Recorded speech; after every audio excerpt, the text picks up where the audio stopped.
December 18th, 1944. A frozen forest clearing 3 kilometers west of the Belgian town of Malmedy.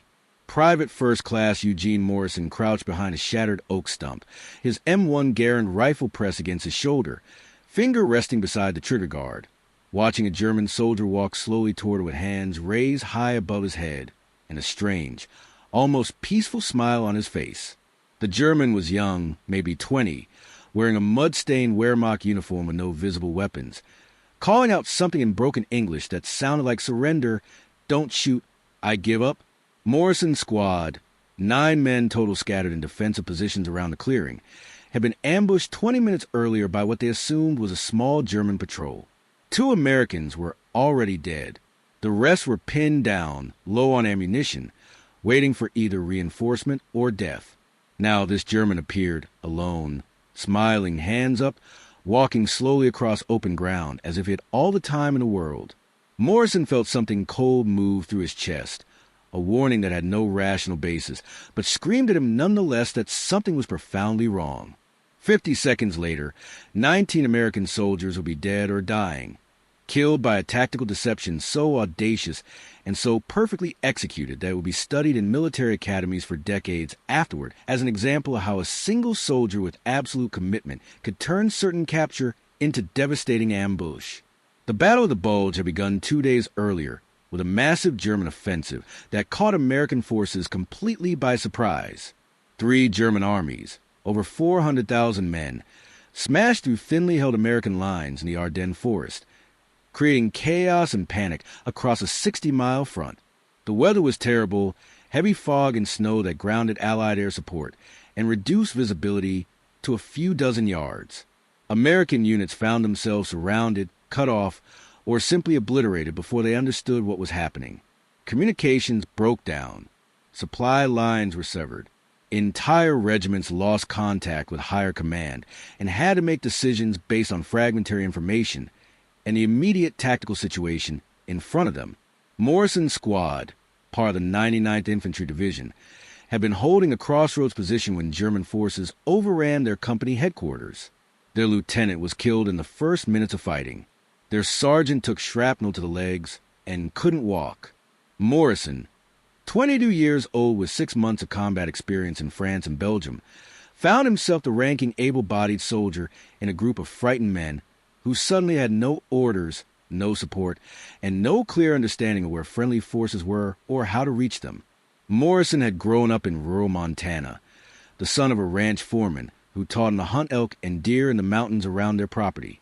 He understood terrain, understood how to move quietly through forests, understood the patience required to wait for the right shot, and the discipline to take it cleanly when opportunity appeared.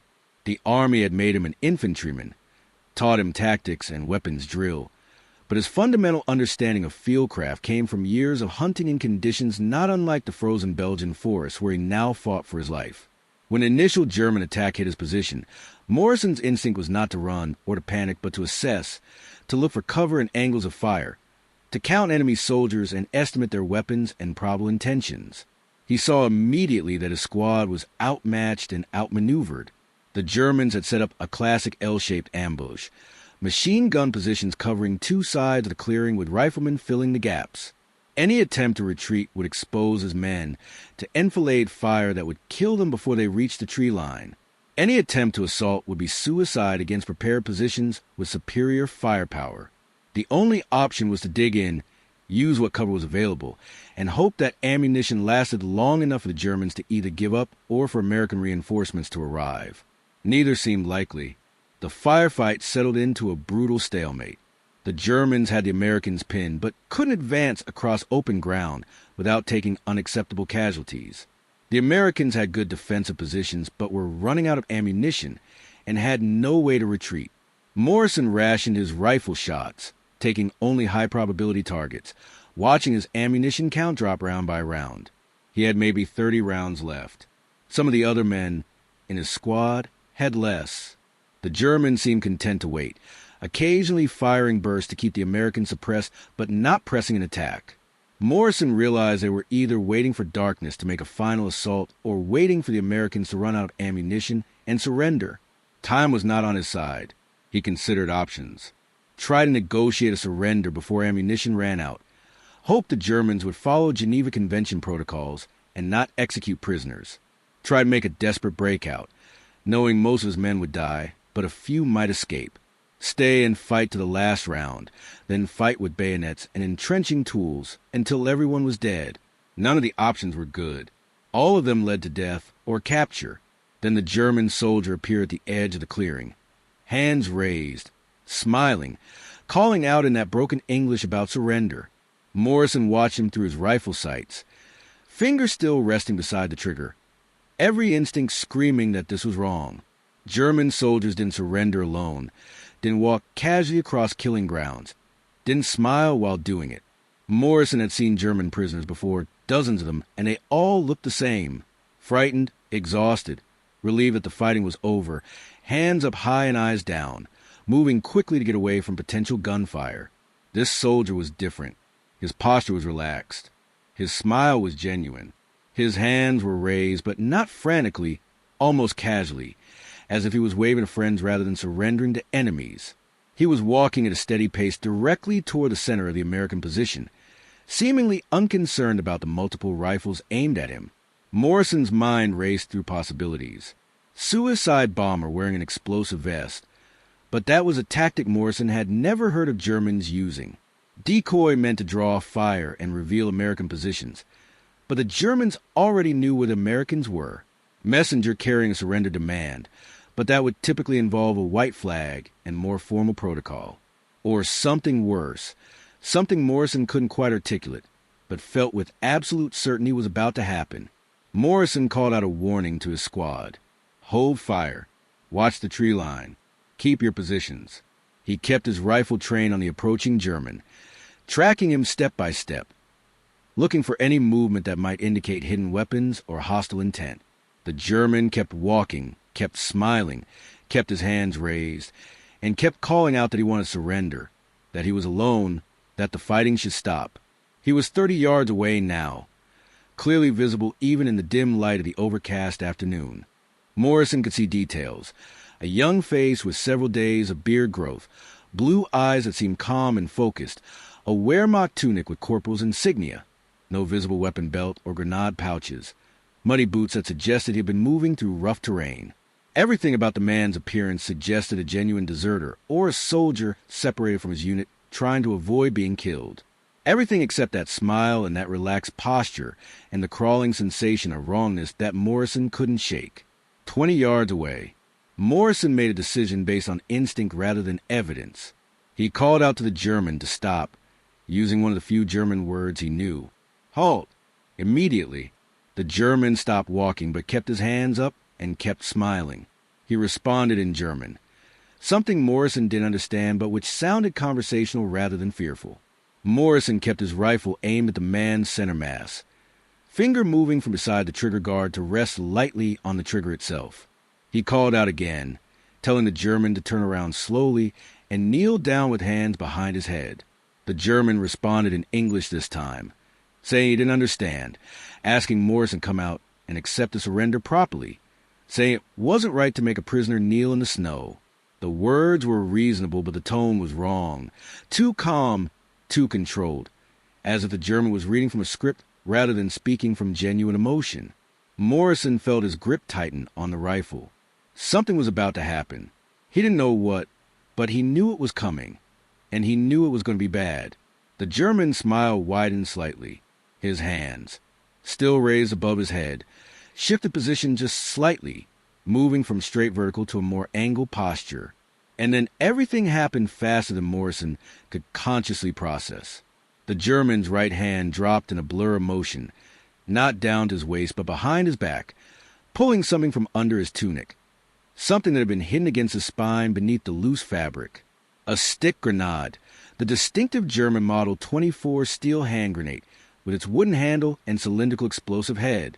The German's arm whipped forward in a throw-in motion so fast and so practiced that Morrison knew instantly this was a man who had done this before, many times, knew exactly how to conceal a weapon against his body, and draw and throw in one continuous motion. Morrison's finger tightened on the trigger as his mind registered threat and his training took over. But the German was already diving sideways toward a fallen log as the grenade left his hand in a perfect arc toward the center of the American position. Morrison's shot went off a fraction of a second later. The M1 Garen's distinctive crack splitting the cold air, but the German was moving in a round mist, impacting the log where he had just been. The grenade landed in the snow 3 feet from where Private Jenkins was crouched behind a shattered tree trunk, rolled once, and detonated with a sharp cracking explosion that sent shrapnel in a lethal radius 15 feet in all directions. Jenkins died instantly, shrapnel tearing through his chest and throat. Corporal Davis, 5 feet away, took fragments in his right arm and face and went down screaming. And in that moment of shock and confusion, when every American in the clearing was flinching from the explosion or turning toward the wounded or trying to quiet a German as a target, the tree line erupted with fire. Not the sporadic fire of the earlier stalemate, but a coordinated volley from at least 30 rifles and 3 machine guns, all aimed at precisely identified American positions. The Germans had never been content to wait. They had been preparing a final assault, moving into position, but they needed the American positions precisely marked, and they needed the Americans distracted for just a few seconds to allow the assault to close distance. The smiling German had provided both.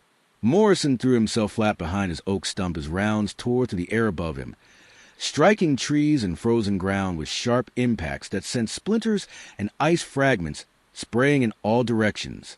He heard screaming, the distinctive reports of German Kar 98K rifles, and the deeper hammering of MG-42 machine guns, the shouts of German soldiers advancing through the tree line.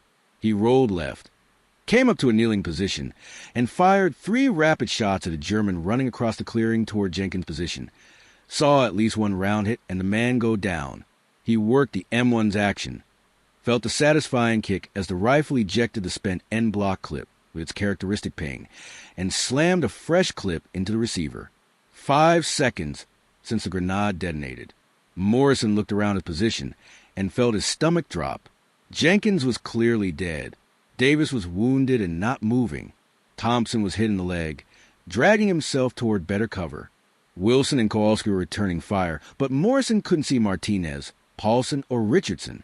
The Germans were advancing by fire and movement, one element providing covering fire, while another element rushed forward. Textbook infantry assault executed with discipline and coordination that suggested veteran troops rather than green replacements.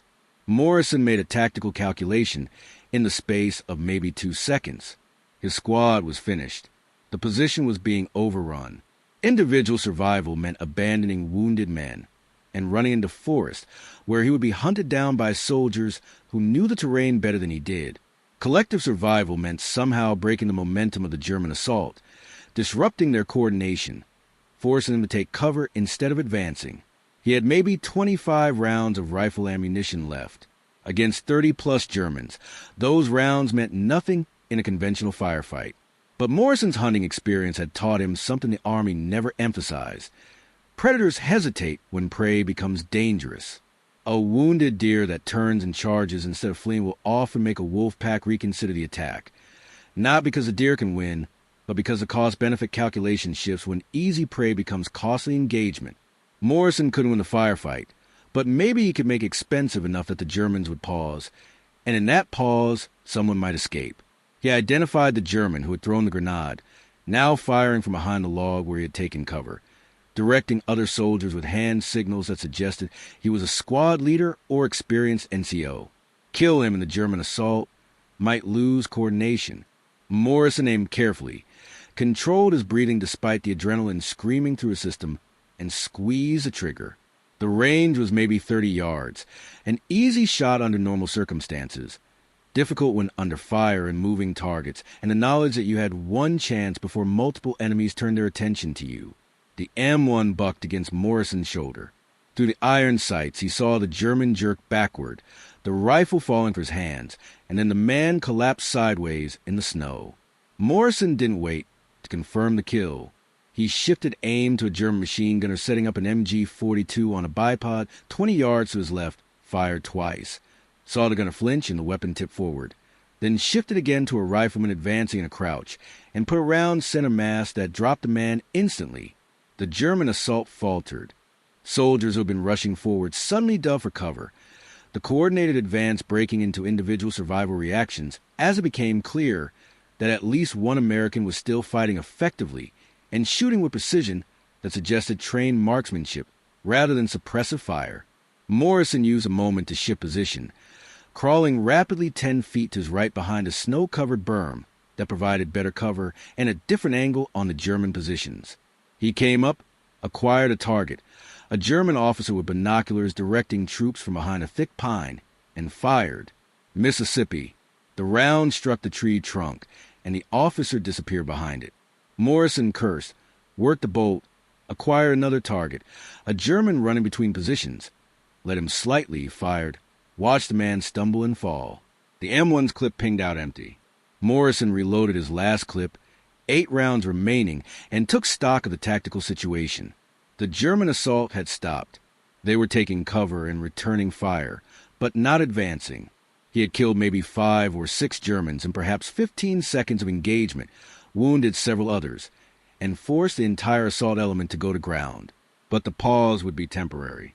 The Germans still had overwhelming firepower and numbers. Once they reorganized and identified Morrison's new position, they would either suppress him with machine gun fire while other elements flanked, or they would simply saturate his position with grenades. He had maybe 30 seconds before the assault resumed, and his position became untenable. Morrison looked around again for his squad mates. Thompson was still alive, had reached cover, and was attempting to bandage his leg wound. Kowalski was firing carefully aimed shots at German positions. Wilson was down. Morrison couldn't tell if he was hit or just taking cover. Everyone else was either dead or too wounded to fight. 2 effective combatants plus Morrison against at least 25 still mobile Germans. The math was impossible. Morrison made another decision based on instinct and a lifetime of hunting experience. He shouted to Kowalski and Thompson, telling them to pull back to the far tree line on his signal, that he would cover their movement. Kowalski shouted back something Morrison couldn't understand. Morrison repeated the order, louder, adding that they had maybe 15 seconds before the Germans rushed the position, and everyone died. This time Kowalski acknowledged, started moving toward Thompson's position. Morrison waited, let them get situated, then stood up from behind his berm and deliberately exposed himself, drawing German fire. The response was immediate and overwhelming. At least 10 rifles and 2 machine guns opened fire at Morrison's position. He dropped back behind the berm as rounds tore through the space where he had just been standing, ricocheting off frozen ground and tree trunks with lethal trajectories that would have killed him if he'd been a half-second slower. But in that moment of concentrated fire on his position, Kowalski and Thompson were moving, dragging Wilson with them, heading for the tree line 30 yards behind the original American position. Morrison waited 3 seconds, came up again, fired 2 quick shots at a German machine gun position, without really aiming, just forcing them to flinch and interrupt their fire, then dropped again. More German rounds impacted his cover. He was drawing every German weapon toward himself, making himself the priority target, giving his men time to reach relative safety. He had 6 rounds left. When those were gone, he would fix his bayonet and charge the German positions. Not because he believed he could win, but because dying attacking was preferable to dying huddled behind cover waiting for the end. But before Morrison emptied his last magazine, something unexpected happened.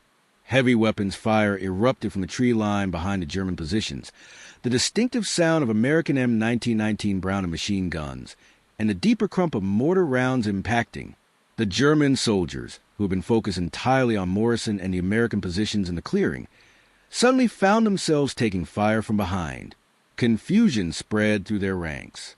Some turned to face the new threat. Others tried to maintain suppression on Morrison. The coordinated assault dissolved into chaos as German squad leaders shouted contradictory orders. Morrison realized what had happened.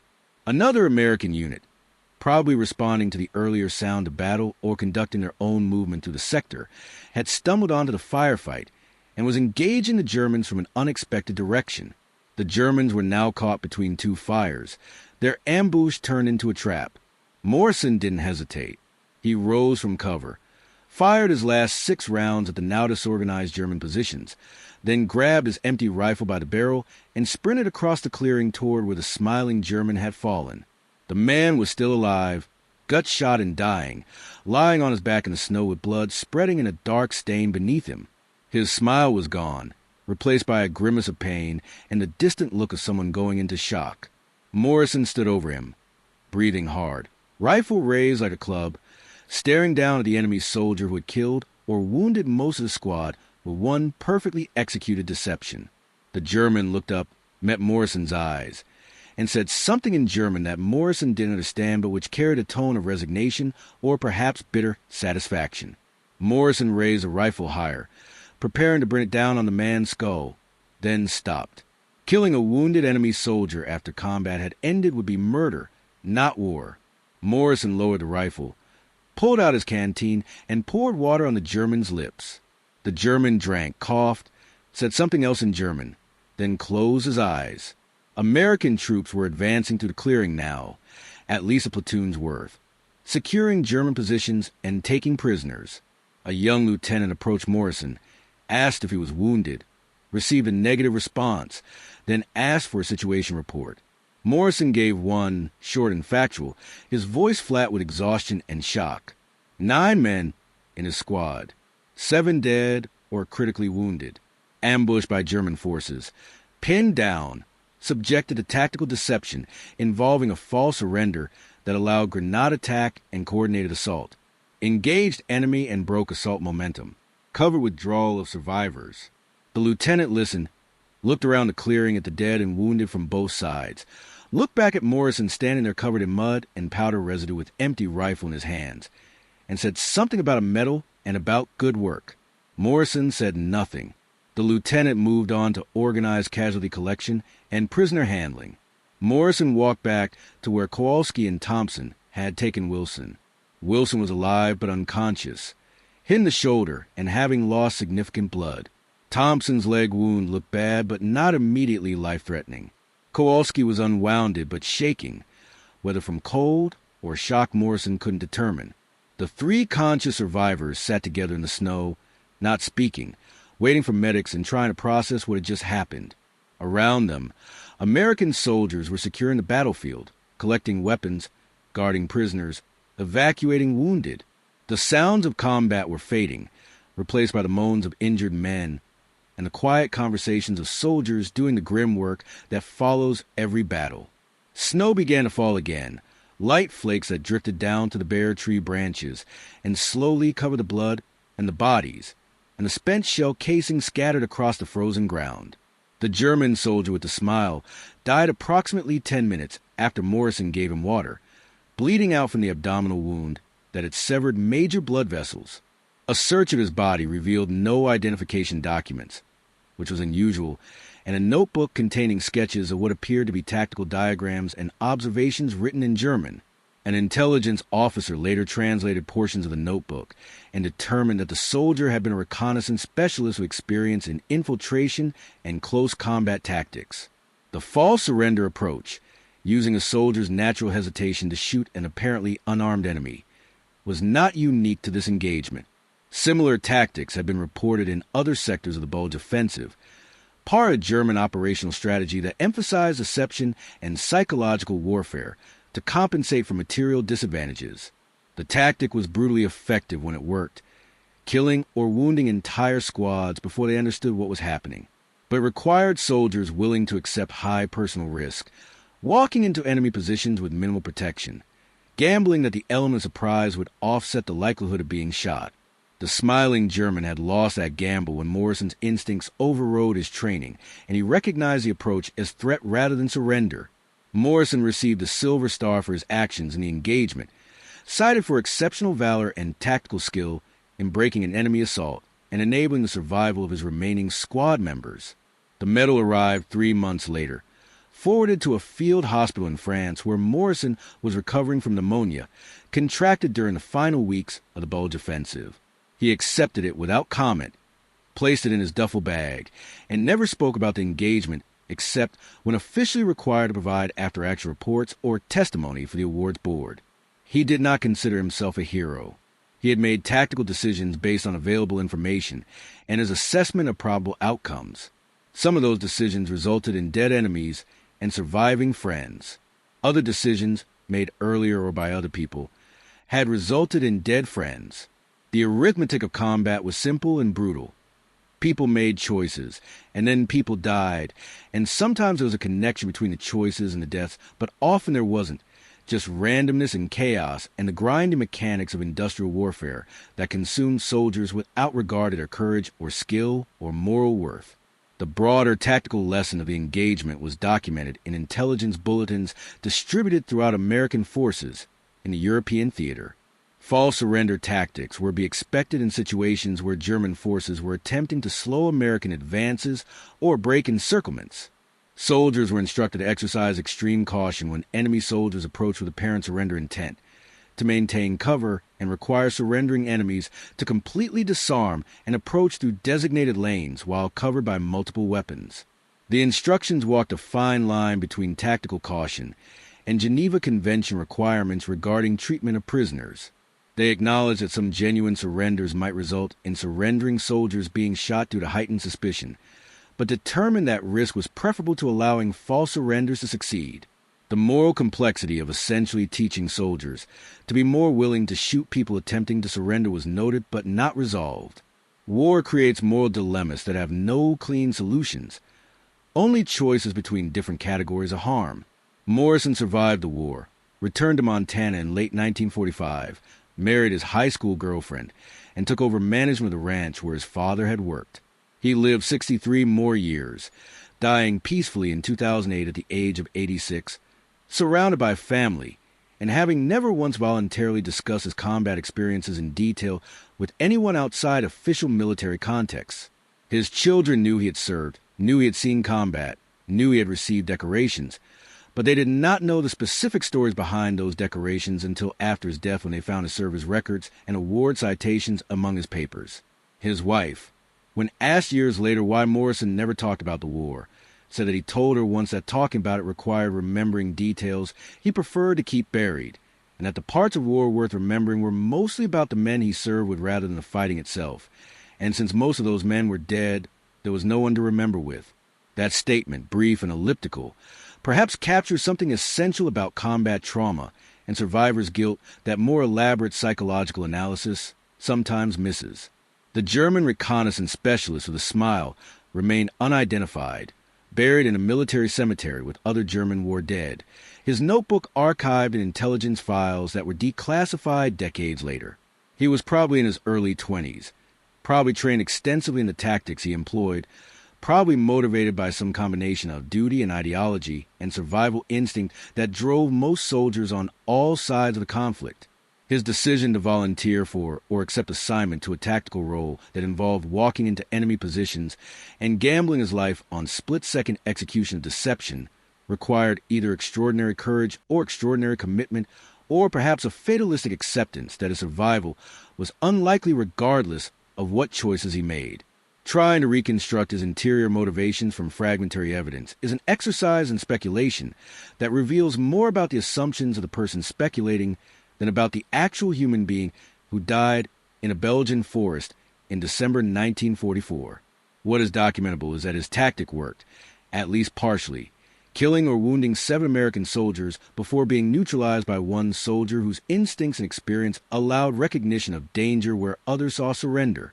The final accounting of the engagement, documented in after-action reports and casualty records, shows 19 German soldiers killed and 12 wounded or captured.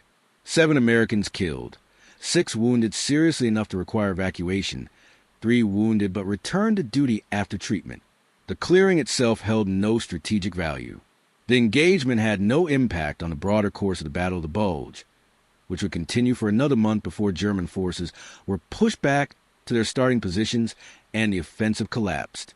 Historians studying the Bulge typically do not mention this particular engagement, which was small and tactically insignificant compared to major actions at Bastogne, St. Vith, and along the Meuse River. But for the men involved, for Morrison and Kowalski and Thompson, and the others who survived, and for the families of Jenkins and Davis and Wilson, and the others who died, the engagement was the entire war, the moment that defined their experience and shaped the rest of their lives. Scale matters in historical analysis, but not in lived experience. The death of 7 men in forgotten clearing is no less absolute for those 7 men than the death of 7,000 in a famous battle. Morrison's instinctive recognition that the smiling German represented danger rather than surrender probably saved his life and the lives of his surviving squad members. That recognition came from some combination of hunting experience, combat experience, and psychological attunement to threat signals that manifested as gut feeling rather than conscious reasoning.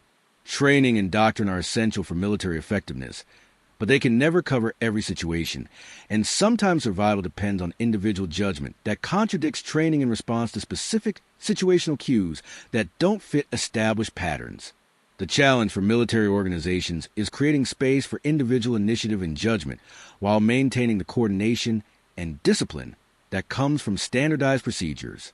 That tension between standardization and adaptation, between following doctrine and trusting instinct, exists in every combat situation and can never be fully resolved through policy. It depends ultimately on the quality of individual soldiers and the trust that commanders place in their judgment. The question of moral responsibility for the deaths caused by the false surrender tactic implicates multiple levels of decision-making.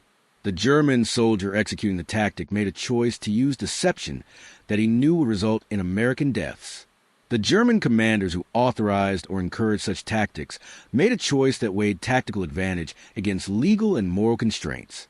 The American soldiers who trusted what appeared to be a genuine surrender made a choice consistent with their training and legal obligations regarding prisoners. Morrison, who distrusted that apparent surrender and prepared to engage, made a choice that violated neither law nor doctrine, but did reflect a willingness to shoot what might have been a genuinely surrendering soldier. None of these choices were made in calm circumstances with time for reflection. All were made under stress, with incomplete information, with seconds to decide and no opportunity for reconsideration. Judging them from the distance of decades and the safety of peace requires humility about the impossibility of knowing what we would do in similar circumstances. If you enjoyed this story, subscribe for more forgotten moments that changed everything.